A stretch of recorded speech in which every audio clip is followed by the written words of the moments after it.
গোপালগঞ্জে আওয়ামী লীগের বিক্ষোভ কর্মসূচি থেকে সেনাবাহিনীর টহলরত গাড়িতে আগুন দেওয়া হয়েছে।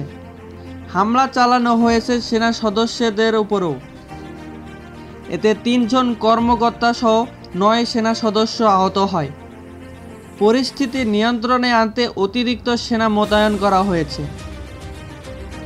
ক্ষমতাচ্যুত প্রধানমন্ত্রী শেখ হাসিনা দেশ থেকে বাধ্য করা হয়েছে এমন দাবি করে গোপালগঞ্জে বিক্ষোভ করে আওয়ামী লীগ নেতাকর্মীরা।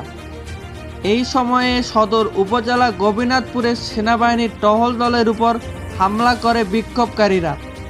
এতে আহত হয় সেনা কর্মকর্তা, সংবাদকর্মী ও সাধারণ মানুষসহ অন্তত ১৫ জন।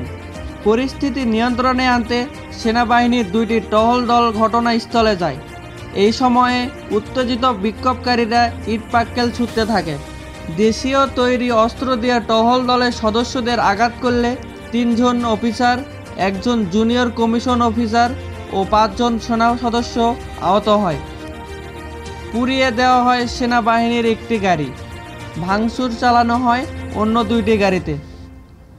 পরিস্থিতি নিয়ন্ত্রণে আনতে ঘটনাস্থলে অতিরিক্ত সেনা মোতায়েন করা হয়েছে। আহত সেনা সদস্যগণ আশঙ্কামুক্ত ও চিকিৎসাধীন রয়েছে।